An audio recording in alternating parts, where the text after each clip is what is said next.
Gather around. It's time for the show to begin. Ladies and gentlemen, this is... Hey everyone, my name is Jason. Hi friends, it's Desiree Josen. All right, there were so many matches this year that were just too much. So this won't be a shocker because we've had a handful of really awesome matches that we just can't stop talking about. How many times have these guys fought? Like it's been quite a bit. I've been saying this all year. They're just so great to watch. We saw the heel turn coming, and then when it happened, nice and bloody, both dramatic and beautiful. You are now entering the ring with Chutes and Ladders podcast. Here are your hosts, Desiree and Jason. Chutes and Ladders, AEW 2025 top pay-per-view countdown. What's going on, everyone? My name is Jason. Hi friends, it's Desiree Josen.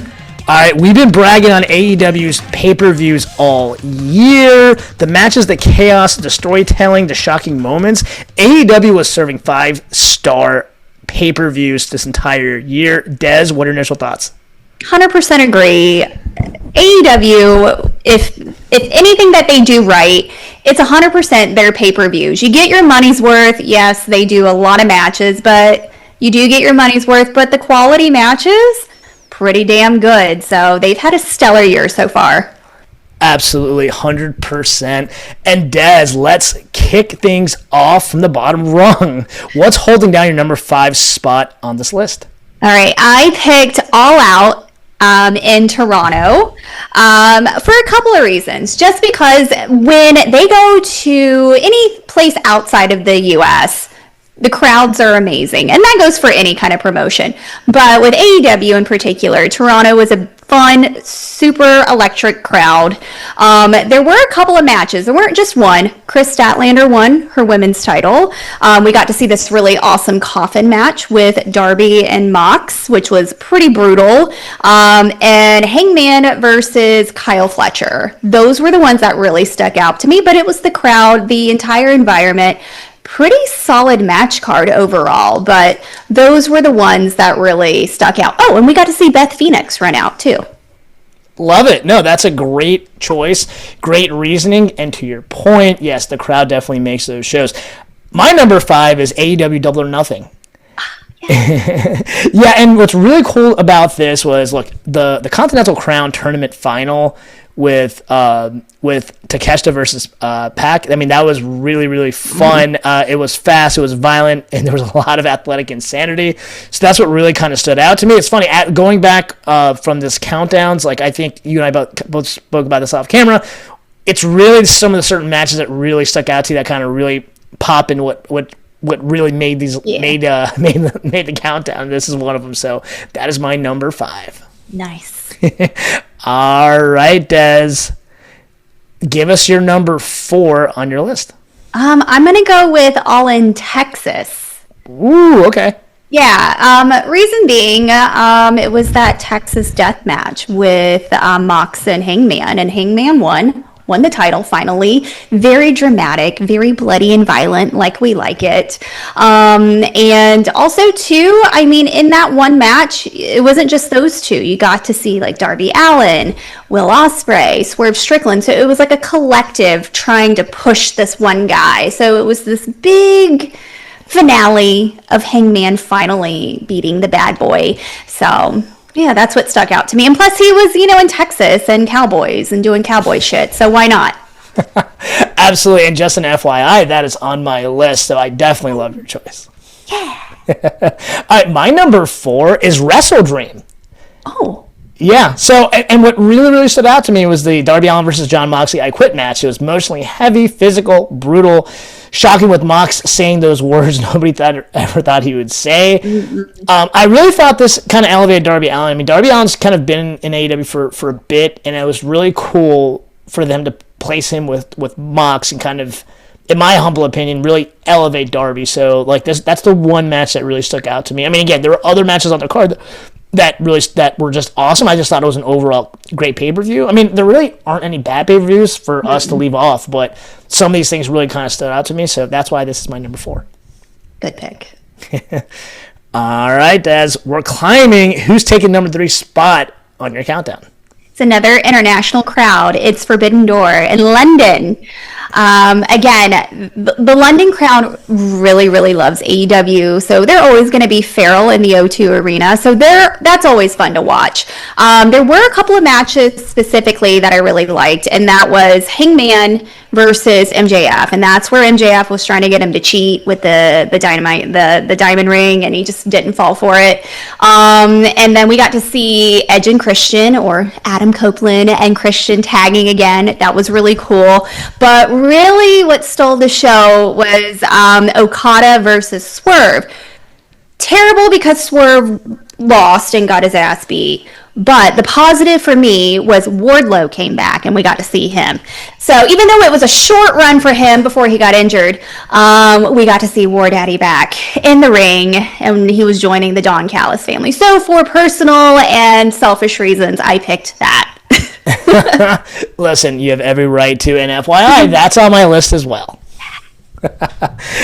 All right, mine, and you know what? I wasn't too kind when we did the recap, but after really, really kind of deep diving, my number 3 is AEW's Full Gear. Ooh, okay. Probably the shocker so far. Listen, I will say, as much as what I was like, I didn't understand what they're doing creatively. If you actually rewatch the match, the Samoa Joe versus Hangman was really next level. So, I mean, also you have Hook's heel turn, you have Joe surviving, Hangman being Hangman. Listen, from a creative standpoint, I was definitely a little confused, but you know what? The crowd really loves Joe, so part of me kind of gets it. And I kind of turned the tide a little bit on that, and that's what really stuck out. There were other matches that were really solid, but you know what? I think this kind of sets the foundation for 2026 and beyond, so I thought this was very significant, so I had to put this on there. A little shocking. Okay. Yeah. All right, we're at the number 2 spot, Des. We're getting close to who you have at number 1, but who's your number 2? Well, you've already said it, Double or Nothing. And my 2 matches was, it was the Owen Hart Foundation tournament final match between Hangman and Will Ospreay. I really, really loved that. I thought those were the perfect 2 to go head to head. So awesome, so technical, really great storytelling and chemistry between them two. But the one that really stuck out to me, because I just, I'm kind of messed up in the head and I like violence and craziness, is the anarchy in the arena when everyone just went apeshit and they were playing drowning pool and it was just ridiculous. And that just hit home. So I loved it. I still, whenever I catch a clip of it, I just stop and look at it. I'm like, y'all are insane, and I love it. So yeah, Double or Nothing. Well, it was on my list for a reason. I absolutely love it. And yeah, that one particular match definitely was enough reason to have it so high up there for sure. All right, my number 2, and you already said it, is Forbidden Door. It's no secret. I love Will Ospreay. I mean, him and Takagi versus Young Bucks in that lights out steel cage match was just awesome. AEW and New Japan Wrestling, we said this before, I kind of wish they incorporated a bit more, because anytime you kind of mix and match between those, it's just awesome. Yeah. So I absolutely love that match. I mean, everything you just said previously, but yeah, this is why this is so high up there. I mean, it was very close to being number 2. The only reason why it's not number 1, because there's number 1 to me was definitely number 1. Mm-hmm. All right, Des, we reached the top. Grab the cowboy hat, hit the lights. What is your number 1 AEW pay-per-view? Well, it's my background. It is Revolution, and it's specifically for Our Girls and their infamous Hollywood ending. I know probably people are so sick of us talking about Toni Storm and Mariah May, but I mean, come on now. It was a year's worth of a feud, and it was just a full circle moment and super bloody. And for these 2 girls to be so beautiful and talented, they can really beat the hell out of each other.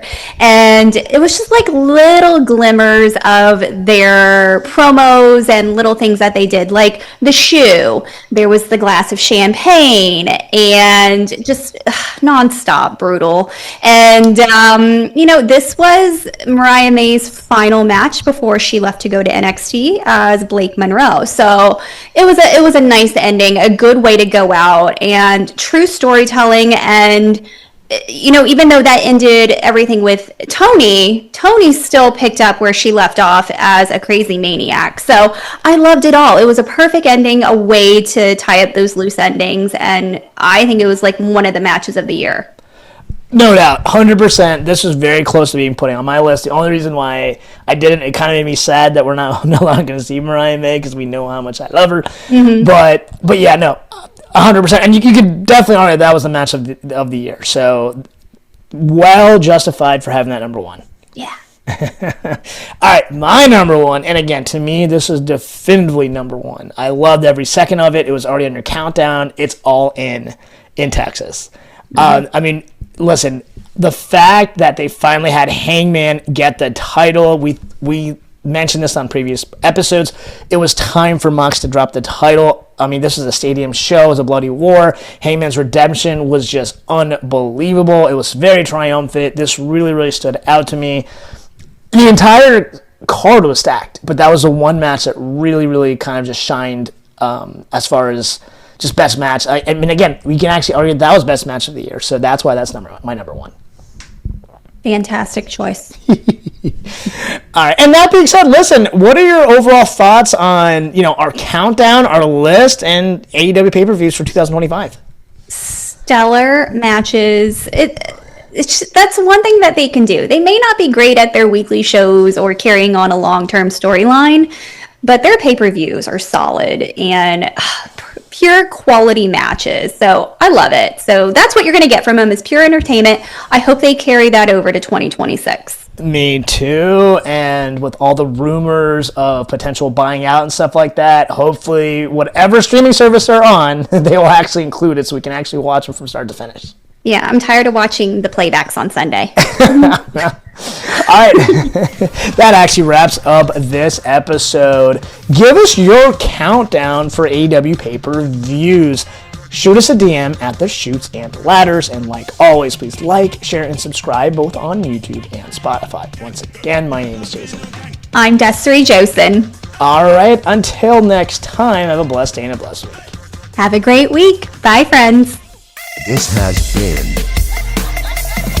Shoots and Ladders. Follow us for more content.